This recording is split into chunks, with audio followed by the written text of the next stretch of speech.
La tierra nativa, de Isaías Gamboa. 35.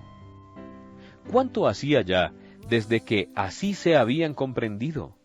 Desde que sólo existían el uno para el otro, en esa absorción recíproca de sus almas sensibles. La de ella ansiosa de ilusiones, la de él ávida de consuelo y olvido. Para Marta y Andrés el tiempo había borrado sus horas. Entretanto, algo muy grave y muy común pasaba en torno suyo. Como su mutua preferencia tenía lugar ante la observación de los demás, empezó a formarse entre la sociedad la inevitable leyenda de amor y matrimonio. Era de notarse cierto interés de todos por aquella pareja, entre comillas, tal para cual, como decían. Las jóvenes encontraban en Marta las transformaciones que en ellas imprime el amor, que estaba más espiritual, alegre como nunca la habían visto, contenta, entusiasta, que se le conocía la dicha, o bien taciturna, pensativa, melancólica. Esto cuando él no se hallaba presente. Decían también que estaba más hermosa, que había algo en su belleza que era como si ella misma se embelleciera más para alguien.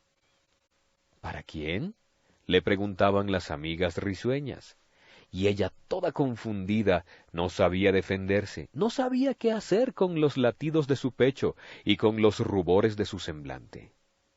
Nada de esto era extraño a los padres de Marta, que miraban y sonreían a su hija como interrogándola. Y como estimaban a Andrés y lo veían siempre caballeroso y digno, ese afecto estaba paternalmente aceptado.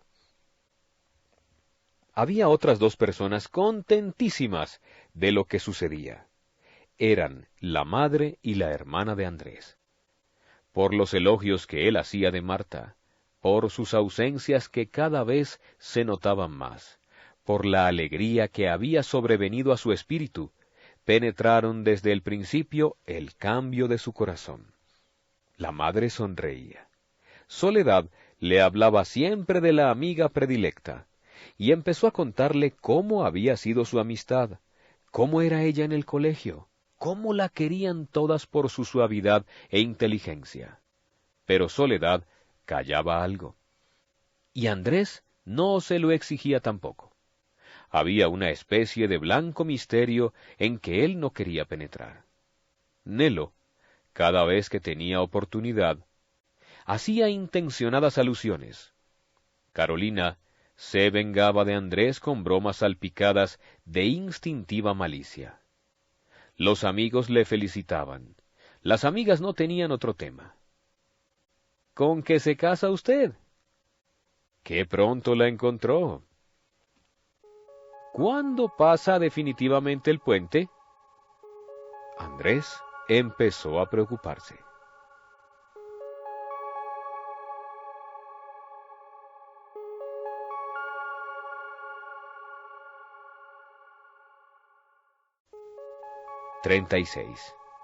Llegó el día del matrimonio de Blas Sicard con Julia Aravia. A las 10 de la mañana entraba la comitiva en la iglesia de Santa Rosa. Marta iba del brazo de Andrés. Él era uno de los padrinos y ella le había sido elegida como compañera, deferencia de Sicard. A pocos pasos de la puerta mayor estaba el sacerdote esperando, con un acólito. Las mujeres, curiosas, formaron estrecho círculo en derredor de los novios. El sacerdote dispuso la colocación de éstos y de los padrinos. Marta y Andrés quedaron frente a frente. Él la miró durante el pequeño intervalo de silencio que precede a la epístola. Estaba hermosa. Parecía llena de curiosidad infantil por aquel acto. Entre comillas. Mirad, hermanos, que se celebra el sacramento del matrimonio instituido por nuestro Señor Jesucristo para la conservación del género humano.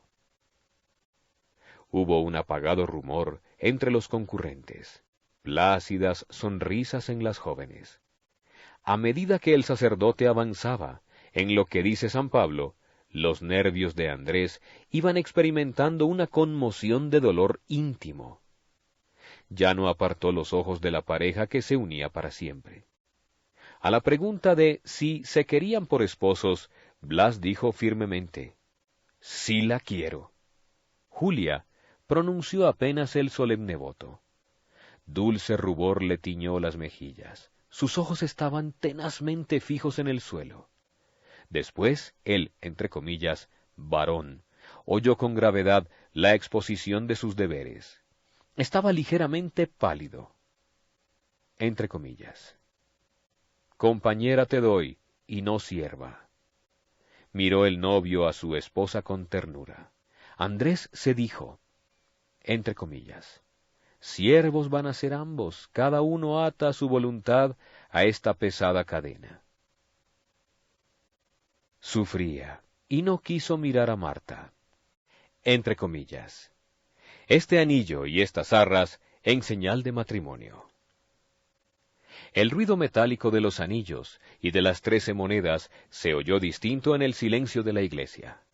Entre comillas, suena la cadena, pensó Andrés. Al darse las manos, los desposados, inmensa amargura se apoderó de él. Tuvo una mirada sombría para ese nudo indisoluble. Vino a su memoria la frase de Tolstoy, entre comillas, el matrimonio es una violencia. Ah, ¿por qué no podía lanzar allí como una protesta esas palabras? Fijo en las manos enlazadas sobre las cuales caía agua bendita, sintió compasión por su amigo querido, una profunda lástima por aquel, entre comillas, esclavo. Miró a la novia. La luz de la felicidad idealizaba su semblante. Entre comillas, ella goza en su triunfo, pensó. Pero el rostro de su amigo no expresaba dolor, sino dicha, orgullo, majestad. La ancha frente parecía coronada por una aureola de poder. Los ojos vívidos indicaban valor ante la vida, y la sonrisa varonil y tierna era un amparo ya para la esposa que Dios y el amor le concedían. Todo esto era incomprensible para Andrés. Miró a Marta entonces. Ella también estaba fija en la simbólica unión de las manos. Serenos pensamientos comunicaban a su faz una beatitud celestial. Como si sintiese que Andrés la miraba, volvió a él los ojos llenos de dulzura y sonrió, al que ya era dueño de su amor. Esta sonrisa de la esperanza halló en los labios de Andrés otra sonrisa, que no procedía del corazón. Al regresar de la iglesia, en el trayecto, se esforzó él por comentar agradablemente el, entre comillas, fausto suceso. Y cuando Marta le dijo que lo había notado muy impresionado, respondióle que evidentemente nunca había sentido tanta emoción al presenciar un matrimonio. La joven inocente dio a estas palabras un alcance bien distinto del que les daba Andrés. Pobrecita. Ya en la casa, Blas les dijo, «Ahora les toca a ustedes». Todas las amigas de Marta clamaron, «Sí, sí». Una de ellas propuso, «Que Julia le ponga en los cabellos una ramita de azahares». Hízolo la novia entre las cortedades y rubores de Marta, que en vano quiso evitar esta manifestación con que se simboliza un presagio. Así empezó la fiesta en el nuevo hogar, fiesta que se prolongó hasta la tarde, y durante la cual no cesaron las alusiones a la, entre comillas, otra boda en perspectiva. En un momento en que los novios los encontraron, a él y a ella, paseándose por los corredores que plantas raras adornaban, Blas estrechó la mano de su amigo y le dijo señalándole a Marta, «Mira, sigue mi ejemplo». «Sí, es tan linda y tan buena», agregó la desposada abrazándola. Todo ese día sintiéronse abatidos por la sugestión general.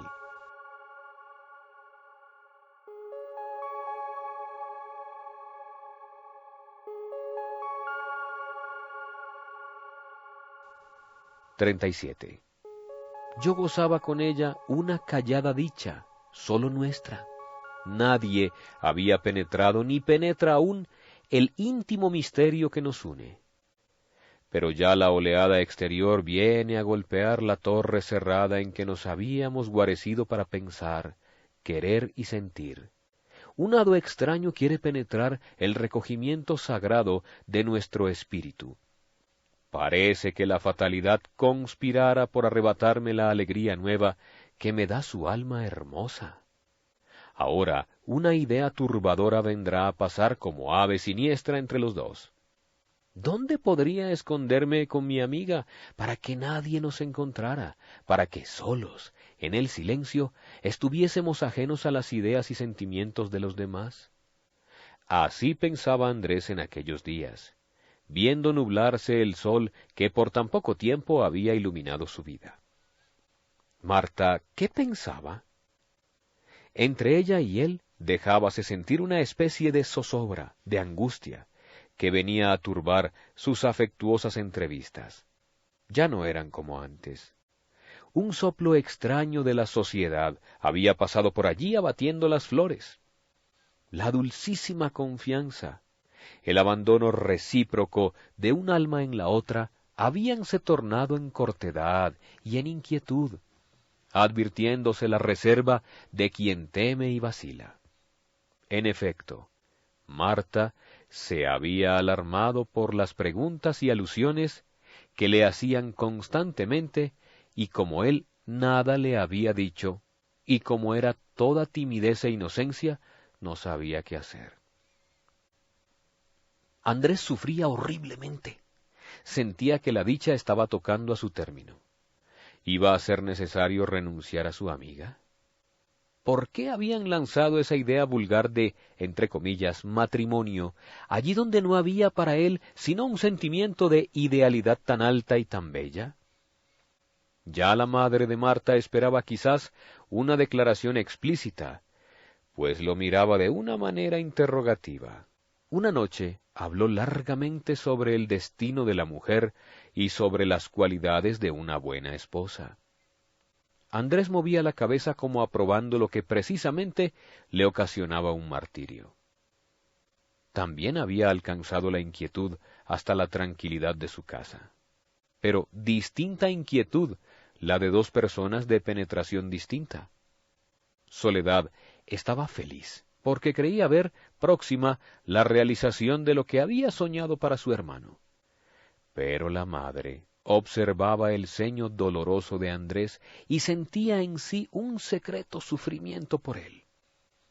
Si lo hubiera visto entusiasta, francamente alegre, las noticias que llegaban a ella le habrían producido contento, porque Marta era de su gusto y deseaba que esta niña, o una como ella, llegara a ser la compañera de su hijo. Y el oleaje exterior, con sus rumores de 100 lenguas, crecía. Todo conspiraba a hacer más amarga la situación de ánimo de Andrés. Pobre soñador de un mundo distinto del en que viven todos. Su espíritu débil era como una barquilla en un tumulto de olas. Oh, el mundo, incapaz de penetrar un sentimiento superior. Una vez una señora le dijo: «Estará haciendo perder tiempo a esa niña». ¿Qué concepto este? Entre comillas. ¿Hacer perder tiempo a una? Por supuesto que usted, tan caballero, no es niña. En todas partes había oído lo mismo, como si en este caso una joven descendiera a la categoría de una criada que busca colocación. También esta palabra entraba en el vocabulario del amor, entre comillas, colocación. ¿Nadie sería, pues, capaz de comprenderlo? ¿No le era dado acercarse a una mujer que despertara su admiración? ¿A cuántos sentimientos había tenido que renunciar por esto mismo? ¿Por qué nadie entendía unas ideas tan sencillas? No, sino que el que pronunciaba una palabra al oído de una mujer era ya víctima. ¿No era esto el amor? El amor que tanto ensalzan los poetas. tendría que emigrar otra vez, como se había ido de todas partes, para no atar su libertad a esa preocupación llamada compromiso moral. El concepto de libertad surgió claro, poderoso, dominante. De nuevo Andrés buscó la soledad, y una vez, aguijoneado por esas tempestades dolorosas, salió de su casa como un demente. ¿A dónde iba?